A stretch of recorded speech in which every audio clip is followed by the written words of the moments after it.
Welcome to this edition of From the Heart. Today, we embark on a journey into the profound wisdom of the Book of Proverbs, a unique collection of ancient Hebrew wisdom literature that offers a distinctive and intriguing perspective on life and its challenges. In our exploration, we will delve into Proverbs 8 verses 1 to 20, a passage titled Wisdom's Call, which offers fascinating insights into the personification, attributes, creation, and a bit of controversy surrounding wisdom in verses 22 to 31. Let's dive into Proverbs 8 verses 1 to 20. The passage starts with the question, does not wisdom call out? Does not understanding raise her voice? It then describes wisdom's position, and I quote, at the highest point along the way, where the paths meet, she takes her stand. Beside the gate leading into the city, at the entrance, she cries aloud. Wisdom's message is clear to you. O people, I call out. I raise my voice to all mankind. You who are simple, gain prudence. You who are foolish, set your hearts on it. Listen, for I have trustworthy things to say. I open my lips to speak what is right. My mouth speaks what is true, for my lips detest wickedness. All the words of my mouth are just. None of them is crooked or perverse. To the discerning, all of them are right. They are upright to those who have found knowledge. Choose my instruction instead of silver, knowledge rather than choice gold, for wisdom is more precious than rubies. End quote. Continuing our journey, we encounter the attributes of wisdom.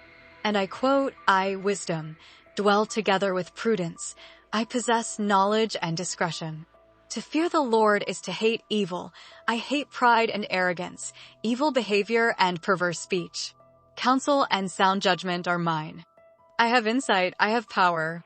By me kings reign and rulers issue decrees that are just. By me princes govern and nobles all who rule on earth. I love those who love me, and those who seek me find me. With me are riches and honor, enduring wealth and prosperity. My fruit is better than fine gold. What I yield surpasses choice silver. I walk in the way of righteousness, along the paths of justice.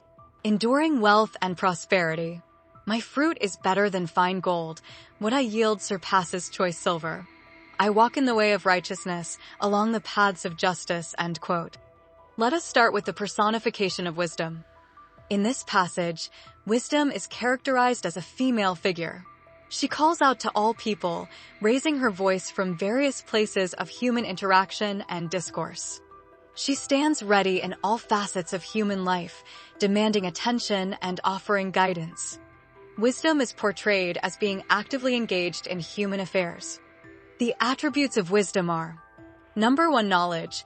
Wisdom encompasses various forms of knowledge, including prudence, intelligence, truth, instruction, discretion, and insight.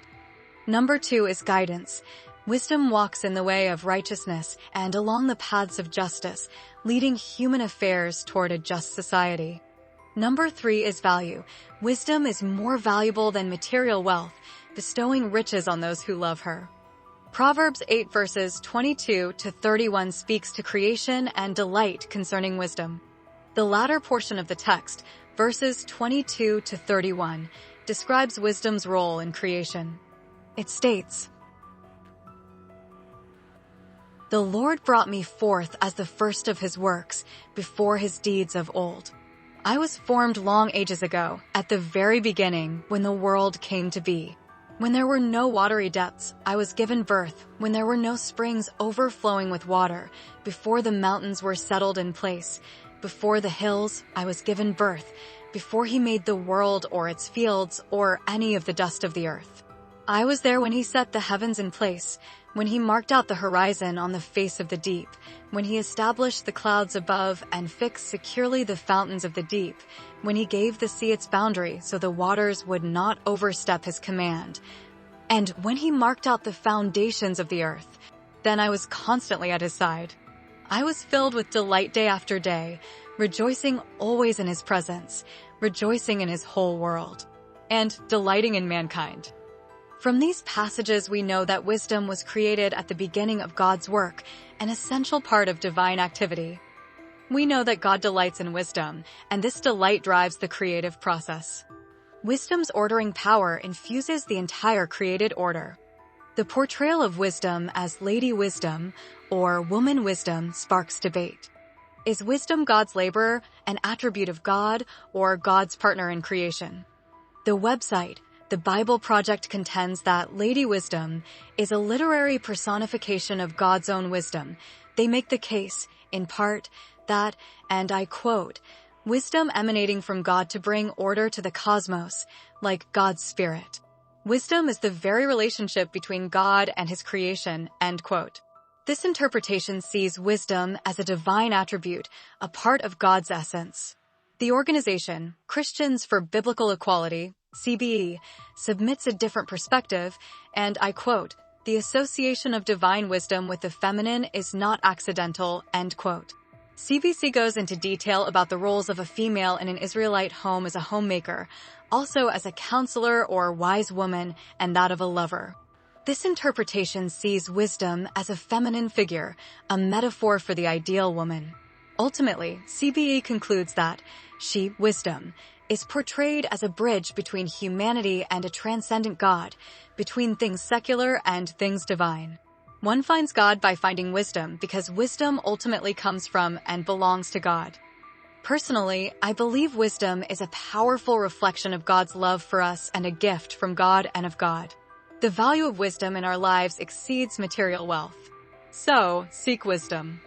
Thank you for joining me on this enlightening journey through parts of Proverbs. I'm genuinely interested in what the Book of Proverbs means to you. Your unique perspective could significantly enrich our discussion. I'm eagerly anticipating your distinct interpretation of this verse. I look forward to engaging in a meaningful discussion with you. Remember, this is not just a one-way conversation, but a platform for us to learn and grow together. As you go about your day, may you find peace and strength in the words shared.